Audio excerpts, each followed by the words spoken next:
Bonjour à tous et bonjour à toutes. On sait que tous les jours nous prions chez Mona Esrei et Chachamim Anshe Knesset HaGedolah, ils ont instauré la première bracha Atachonen le Adam Da'at. Principalement, on prie pour l'intelligence. Pourquoi on prie pour l'intelligence? La Gemara, elle pose une question. Vous savez que tous les mots Tsaï Shabbat, samedi soir, alors nous faisons deux Havdalah. Une Havdalah dans la prière et une Havdalah sur le Kos avec, bien sûr, les Bessamim, le feu et le vin. Mais en vérité, il y avait des moments où il n'y avait pas, le peuple juif était tellement pauvre que même se trouver un verre de vin pour faire Havdalah, les gens n'avaient pas. Alors Chachamim leur avait instauré une prière dans la Tefila où on parlerait de séparation du Shabbat, des jours de la semaine, des nations, du peuple juif, etc. Tout le monde connaît cette prière qui s'appelle Ata Chonantano. Et là, la Gemara pose une question. La Gemara, elle dit, à quel moment on prie cette tefila? Est-ce qu'on doit en prier dans Shema Kolenu? À quel moment on doit prier pour que Akadosh Baruch Hu, il nous a donné la sagesse de pouvoir séparer les bons du mauvais, le Shabbat de la semaine, le peuple juif des nations? À quel moment dans la prière on devrait le prier? Et la Gemara, elle dit dans Atachonen. La Gemara dit pourquoi dans Atachonen? La Gemara dit parce que im en chokhma avdala minaï. Parce que s'il n'y a pas d'intelligence, on n'est pas capable d'apprendre à séparer. Un homme, il apprend à séparer le bien du mal, le bon du mauvais, le blanc du noir, le kasher du non-kasher.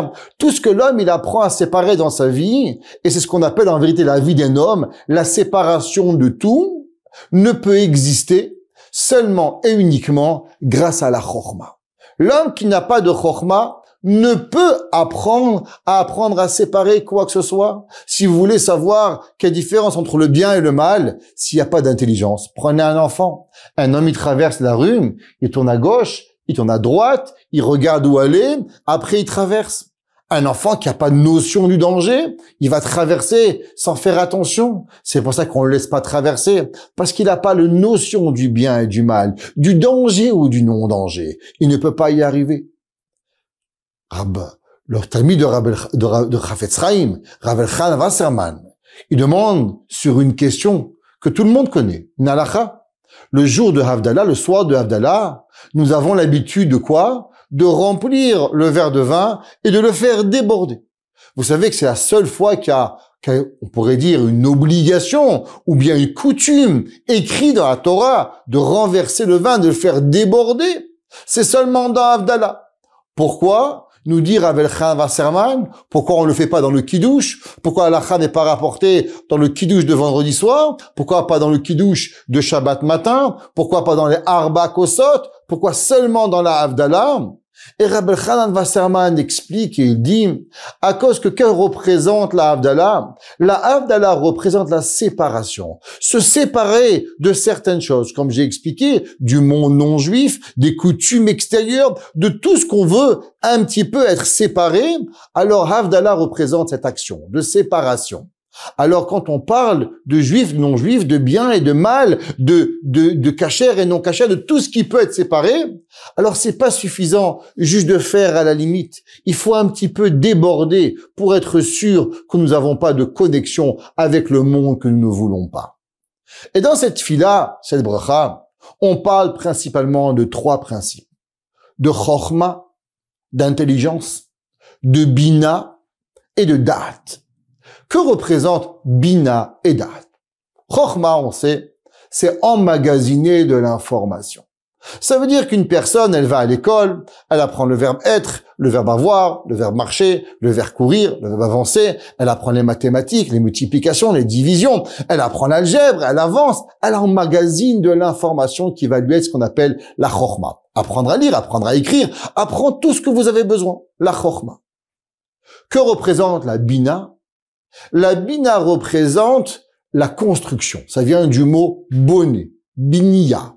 Exemple, quand vous voulez construire un mur, avec une pierre, vous faites pas un mur. Vous devez mettre deux pierres ensemble, une pierre, une autre pierre, du ciment, prendre une structure et fabriquer un mur.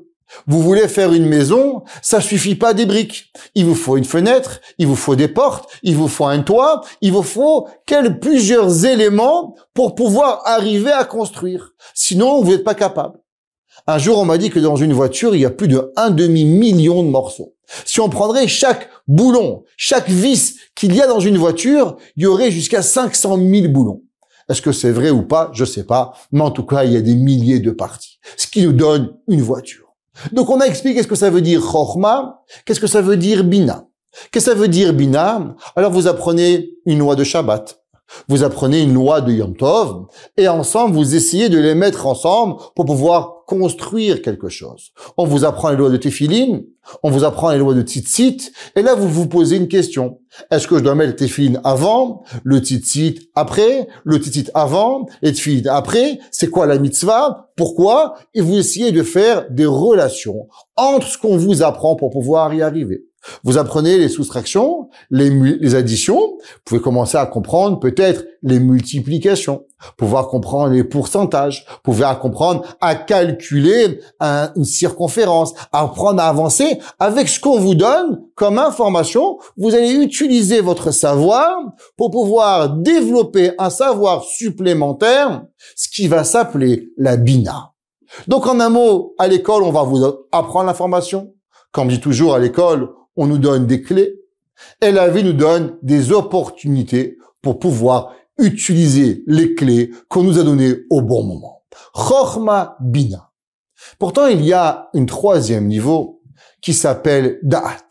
Qu'est-ce que ça représente, le Da'at? Qu'est-ce que ça veut dire le Da'at? Il y a beaucoup d'explications à savoir qu'est-ce que ça représente le Da'at, la connaissance. Mais j'aimerais partager avec vous un enseignement chassidique. Qu'est-ce que ça représente le Da'at? Le Baal HaTanya, il explique et il dit, c'est quoi le Da'at? Où est-ce qu'on voit la première fois ce mot Da'at, Yedi'a? Il dit que le Da'at, c'est ce qu'on voit qu'au moment où Adam et Chava vont se rencontrer, c'est marqué Vayeda Adam et Chava.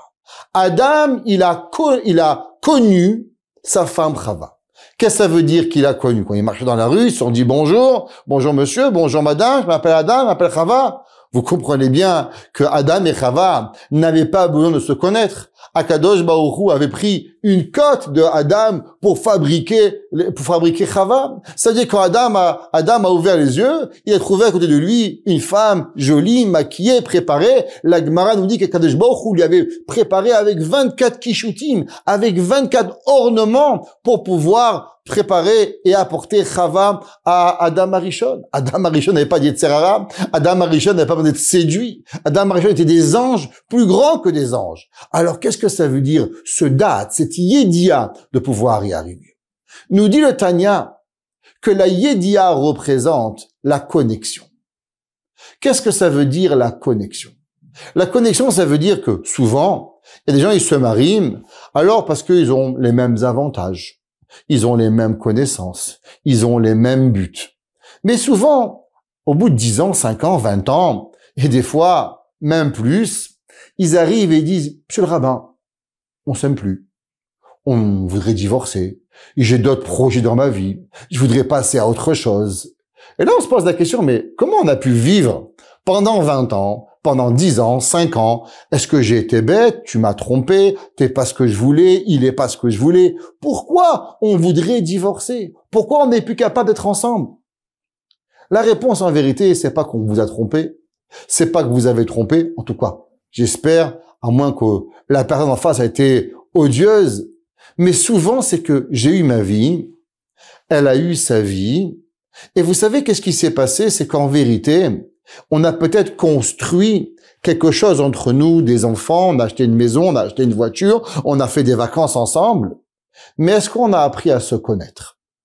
Est-ce qu'on a appris à savoir c'est quoi la volonté de l'autre?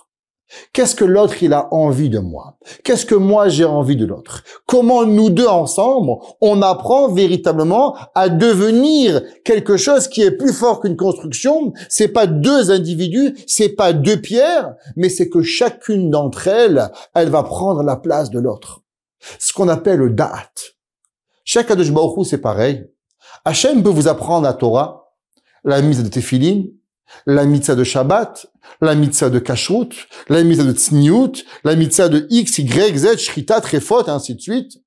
Sur ça, vous allez pouvoir développer, grâce à cette halakha, à cette pensée, quelque chose que vous-même fabriquez, un Dvar Torah.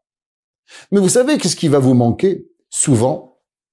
C'est ce qu'on appelle cette Ikashrut, cette connexion que vous avez avec Dieu. Un de nos plus grands maîtres chassidiques, un jour, il a dit quelque chose d'incroyable. Après que tu as mis tes téphilines, après que tu as fait Shabbat, après que tu as mangé kasher, à combien tu te sens connecté avec Akadosh Baruch Hu? Est-ce que avant ta prière du matin et après ta prière du matin, est-ce que tu as une plus grande connexion avec Dieu?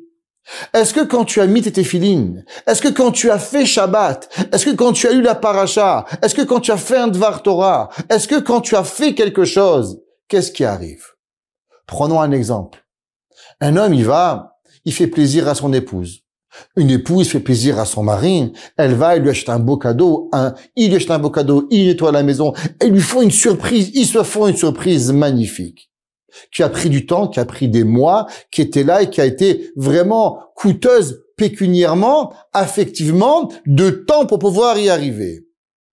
Et imaginez-vous que le conjoint ou la conjointe dit « Waouh chérie, merci beaucoup. C'est top, magnifique. Mais désolé, là, j'ai mon rendez-vous pour aller jouer au baby-foot. » Comment vous allez vous sentir?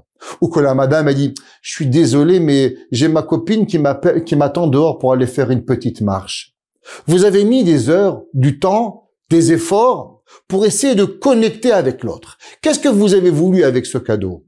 Bien sûr, le cadeau fait plaisir, mais vous avez voulu faire ressentir à l'autre « J'ai su faire une table que tu voulais.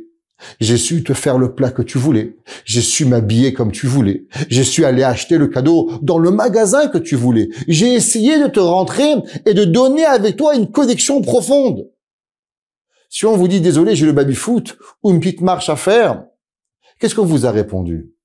Que le cadeau n'est pas arrivé à la place où il devait arriver.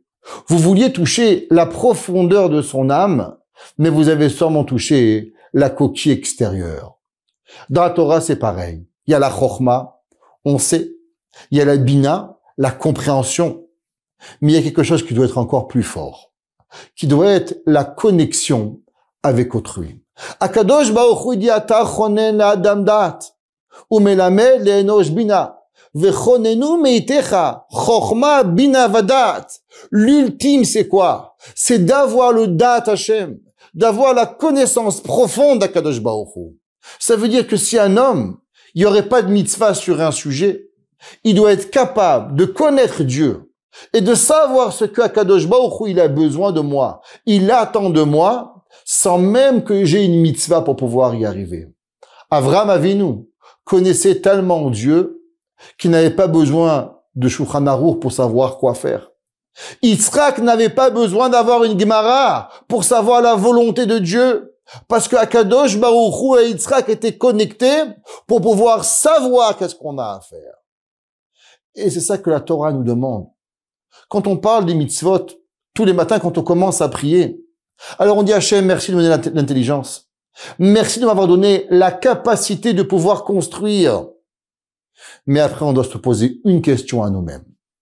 À combien ces capacités nous ont appris à connaître Dieu et à connecter avec Dieu pour pouvoir véritablement savoir la volonté de Akadosh Baruch Hu et comment interagir avec les humains, avec ma femme, mes enfants, la Torah, à chaque moment de ma vie, savoir réagir comment Akadosh Baruch Hu il a voulu nous. Et c'est qu'on dit Baruch Ata Hashem Chonen Adat. On termine et on dit à Akadosh Baruch Hu, s'il te plaît, donne-nous ce savoir, donne-moi cette profonde connaissance pour pouvoir savoir à chaque moment de ma vie quoi faire, comment agir, comment interagir ou comment des fois ne pas réagir. Que Akadosh Baruch Hu il fasse que chacun de nous méritons pas seulement la chokhma, pas seulement la bina, mais nous arrivons à l'ultime connexion avec Akadosh Baruch Hu dans le date ultime. Et qu'Akadosh Baruch Hu il fasse qu'ensemble, nous puissions voir de nos propres yeux cette connaissance et apporter la Géoula chez les mains. Bimera Biamenu. Amen.